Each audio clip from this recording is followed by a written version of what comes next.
आज की चर्चा एक ऐसे इंसान के बारे में है जिसका बायोडेटा मतलब एकदम परफेक्ट था।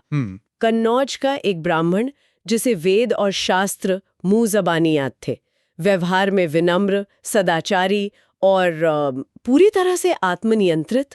एक आदर्श इंसान। हाँ, एक आदर्श इंसान की जीती जागती मिसाल। तो फिर सवाल ये उठता है कि ऐसा हीरा इंसान अचानक पत्थर कैसे बन गया?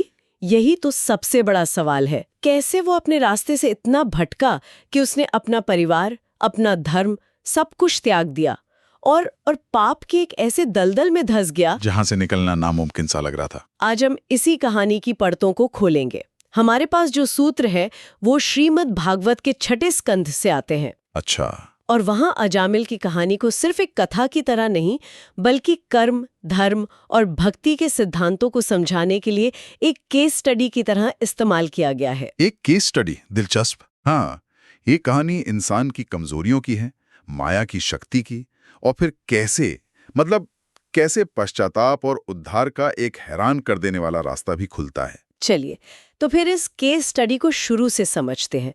पतन से पहले वाला अजामिल कैसा था? जैसा मैंने कहा, वो कोई साधारण पुजारी नहीं था। नहीं, बिल्कुल नहीं। वो ज्ञान का भंडार था। और ये समझना जरूरी है कि उसका जीवन सिर्फ किताबी ज्ञान तक ही नहीं था, वो उस ज्ञान को जीता था। सही। ब्रह्मचारी, विनयशील और जितेंद्रिय, यानी अपनी इंद्रियों पर पूरा कंट्रोल। गुरु, अग्नि, अतिथि सबकी सेवा में लगा रहता था।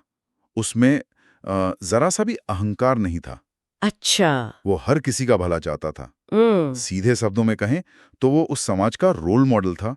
यहाँ एक बात थोड़ी अजीब है जो सूत्रों में मिलती है, उसका नाम। हाँ, उसका नाम। माता पिता ने प्यार से नाम रखा अजामिल, लेकिन इसका अर्थ अगर देखें तो बड़ा चौंकाने वाला है।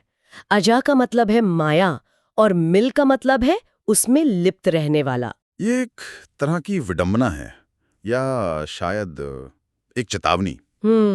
ये दिखाता है कि कभी-कभी हमारे जीवन की कहानी हमारे नाम में ही छुपी होती है।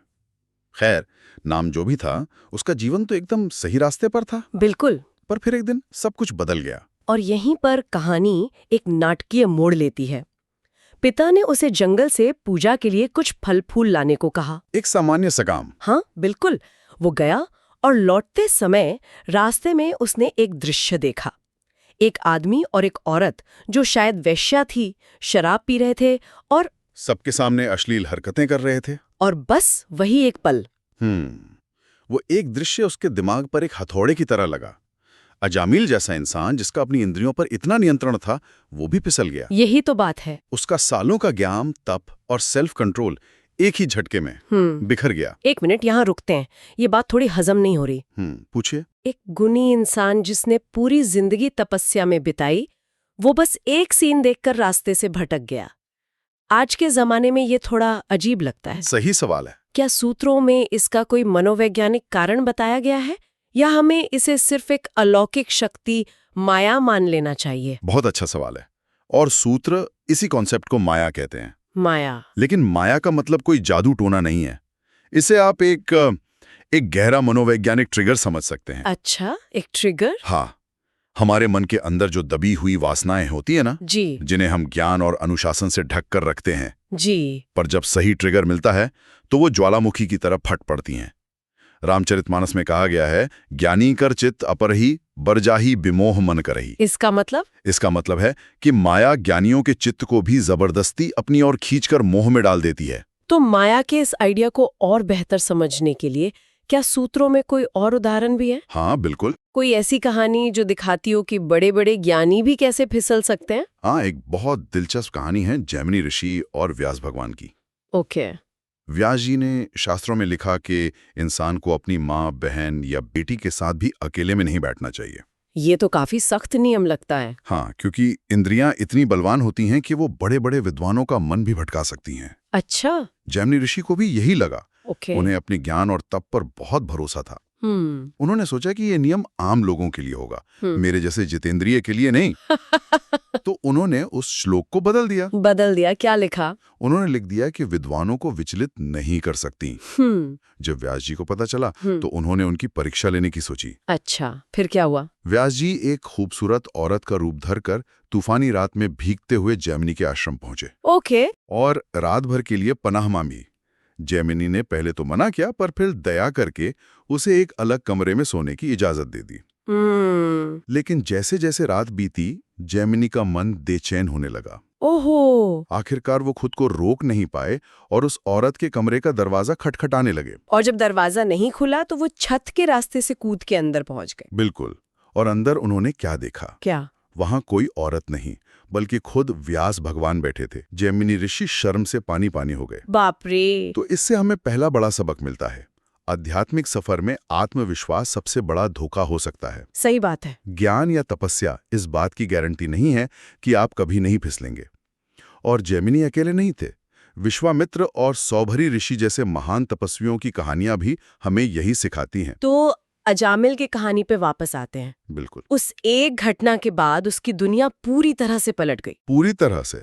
उसने अपनी पढ़ी लिखी संस्कारी पत्नी को छोड़ दिया और उस वैश्या के साथ रहने लगा। अपने पिता की सारी जायदाद उस पर लुटा दी। सब कुछ। शास्त्रों में मद्यपान को एक ऐसा पाप माना गया है जो कई जन्मों की भक्ति को भी नष्ट कर सकता है, और अजामिल ने उसे भी अपना लिया। और वो चोरी, डकैती, हर गलत तरीके से पैसा कमाने लगा। हाँ, बस उस औरत और उसके परिवार का पेट पालने के लिए। और ये सिलसिला सालों साल चला, जब तक कि वो 88 साल का नहीं हो गया। सोचिए, 88 साल। उस उम्र में भी उसकी आदतें वैसी ही थीं।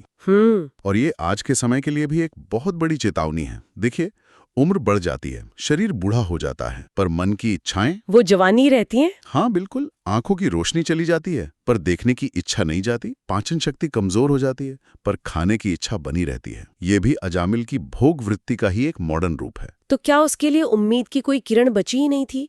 कहानी यहाँ खत्म तो नहीं होती होगी? नहीं, बिल्कुल नहीं। और यही कहानी में एक और मोड़ आता है। क्या? एक दिन उस शहर में कुछ साधु संतों की टोली आई। अच्छा। किसी शरारती आदमी ने मजाक में उन्हें अजामिल का पता दे दिया और कहा कि वो बहुत बड़े धर्मात्मा हैं, आपके रहने खाने का अच्छा इंतजाम करेंगे। और जब संत उसके घर पहुंचे तो अजामिल तो था नहीं। पर उन संतों को देखते ही उस वेश्या का दिल बदल गया। ये कमाल की बात है ना? उनके चेहरे का तेज देखकर उसके मन में अपने पापों के लिए ग्लानि हुई, सात्विक भाव जागे और आंखों से आंसू बहने लगे। उसने उन संतों का बहुत आदर सत्कार किया।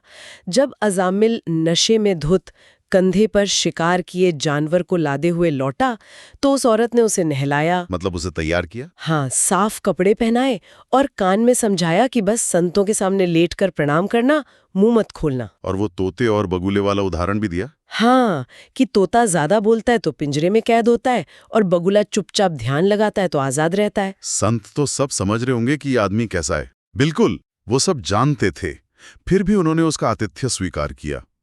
यही संतों की करुणा है। अच्छा। वो रोगी को देखकर भागते नहीं, बल्कि उसकी बीमारी को समझकर दवा देते हैं।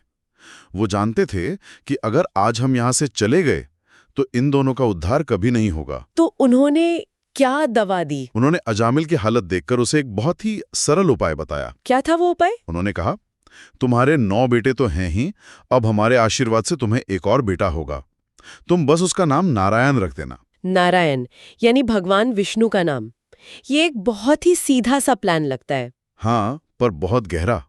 संतों को पता था कि अजामिल अब कोई जब तब तो कर नहीं सकता, लेकिन वो अपने सबसे छोटे बेटे से बहुत प्यार जरूर करेगा और दिन रात उसे नाम से पुकारेगा। अच्छा, नारायण इधर आओ, नारायण खाना खा लो। हाँ, नारायण सो जाओ। इस तरह अनजाने में ही सही उसके मुंह से भगवान का नाम निकलता रहेगा और यहीं से उसके उद्धार का मंच तैयार होता है। बिल्कुल। कहानी का असली क्लाइमैक्स तो अब शुरू होता है जब अजामिल अपनी मृत्युशैया पर है। जी, अजामिल अब बूढ़ा और बीमार है, मौत का समय नजदीक आ गया है। तभी उसे 3 बहुत ही भयानक शक्ल वाले दूत दिखाई देते हैं जिनके हाथ में फांसी का फंदा है। यमदूत। हाँ, ये यमदूत थे जो उसकी आत्मा को लेने आए थे। उन्हें देखकर अजामिल बुरी तरह डर जाता है। जाहिर है, पूरी जिंदगी के पाप उसे एक पल में याद आ गए होंगे। बिल्कुल। और उस डर के मारे वो जोर से अपने सबसे छोटे बेटे को पुकारता है, जो पास में ही खेल रहा था। और वो चिल्लाता है, नारायण! हाँ, अब वो भगवान को नहीं, अपने बेटे को पुकार रहा था, लेकिन नाम तो एक ही था। और बस इसी एक पुकार से सब कुछ बदल गया। सब कुछ। जैसे ही उसके मुंह से नारायण नाम निकला, अचानक वहां भगवान विष्णु के 4 दूत प्रकट हो गए। विष्णुदूत? हाँ, वे बहुत तेजस्वी थे और उन्होंने आते ही यमदूतों को रोक दिया। तो यहाँ पर 2 दैवीय शक्तियों का आमना सामना हो रहा है। यमदूत जो कर्म के नियम का पालन कर रहे हैं, और विष्णुदूत जो भक्ति के नियम की बात कर रहे हैं। इनके बीच जरूर कोई बहस हुई होगी। और यही इस कहानी का सबसे गहरा हिस्सा है। यमदूतों ने कहा, आप लोग कौन हैं और हमें धर्म के राजा यमराज का काम करने से क्यों रोक रहे हैं? इस आदमी ने जीवन भर पाप किए हैं। इसने अपनी पत्नी को त्यागा, माता पिता को दुख दिया, चोरी डकैती की, शराब पी। कर्म के नियम के हिसाब से इसे दंड मिलना ही चाहिए। उनका तर्क तो अपनी जगह बिल्कुल सही है, लॉजिक तो यही कहता है। हाँ, उनका तर्क कर्म के सिद्धांत पर आधारित था। लेकिन तब विष्णुदूतों ने जो जवाब दिया वो इस पूरी कहानी का सार है। उन्होंने क्या कहा? उन्होंने कहा, तुमने धर्म को ठीक से नहीं समझा है। इस व्यक्ति ने मरते समय नारायण नाम का उच्चारण किया है, और भगवान के नाम में इतनी शक्ति है कि वो करोड़ों जन्मों के पापों को भी एक पल में भस्म कर सकती है। लेकिन उसने तो भगवान को याद करके नाम नहीं लिया था। वो तो डर में अपने बेटे को बुला रहा था। नियत तो भगवान को याद करने की नहीं थी। सही सवाल। और यमदूतों ने भी यही सवाल उठाया। अच्छा। तब विष्णुदूतों ने समझाया कि भगवान का नाम एक शक्तिशाली दवा की तरह है। अगर कोई अनजाने में भी दवा खा ले तो भी दवा अपना असर दिखाएगी ही। मतलब नियत मायने नहीं रखती? नहीं, उसे ये जानने की जरूरत नहीं कि दवा कैसे काम करती है। उसी तरह चाहे किसी भी भाव से, चाहे मजाक में, गुस्से में या अनजाने में भगवान का नाम लिया जाए, वो अपना प्रभाव दिखाता ही है। उन्होंने कहा कि इसने अपने सारे पापों का प्रायश्चित कर लिया है, सिर्फ एक बार नारायण बोलकर। ये तो कर्म के सिद्धांत से भी ऊपर एक अलग ही नियम है। ये एक बहुत बड़ा और गहरा विचार है। ये भक्ति का सिद्धांत है, जो कर्म के सिद्धांत से भी ऊपर माना गया है। इस बहस के बाद यमदूत हार मानकर चले गए और अजामिल को यमदूतों के चंगुल से छुड़ा लिया गया। हाँ, उसे एक दूसरा मौका मिला। तो उस दूसरे मौके का उसने क्या किया? क्या वो वापस उसी जिंदगी में लौट गया? नहीं, इस घटना ने उसे अंदर तक झकझोर दिया। उसे अपनी गलतियों का एहसास हुआ। अच्छा। उसने अपना घर, परिवार सब त्याग दिया और हरिद्वार चला गया। वहां उसने अपना बाकी जीवन भगवान की भक्ति में बिताया और अंत में मोक्ष प्राप्त किया। तो अजामिल की ये कहानी सिर्फ एक व्यक्ति के पतन और उत्थान की कहानी नहीं है, ये कुछ गहरे सबक देती है। बिल्कुल। इसका सबसे बड़ा सबक यह है कि उद्धार का रास्ता हमेशा खुला रहता है, चाहे कोई कितना भी गिर गया हो। और उद्धार का पहला कदम अपनी गलतियों को दिल से स्वीकार करना है।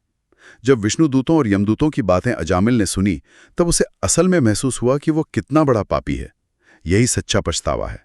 सही। असली पाप तो ईश्वर से मुंह मोड़ लेना है, उनकी तरफ पीठ करके खड़े हो जाना है। अंत में एक विचार के साथ इस चर्चा को समाप्त करते हैं। अजामिल की कहानी में उसकी मुक्ति का जरिया बना नारायण नाम, जो उसने अनजाने में लिया था। एक अनजानी पुकार। सोचने वाली बात यह है कि आज की दुनिया में जहां यमदूत और विष्णुदूत इस तरह प्रकट नहीं होते, हमारे लिए वो नारायण पुकार क्या है? बहुत गहरा सवाल है। जीवन के किस मोड़ पर कौन सा एक काम, कौन सा एक शब्द या कौन सी एक अनजाने में की गई नेकी हमारे लिए मुक्ति का दरवाजा खोल सकती है? शायद हर किसी के जीवन में एक नारायण नाम छिपा होता है, जिसे बस सही समय पर पुकारने की देर होती है।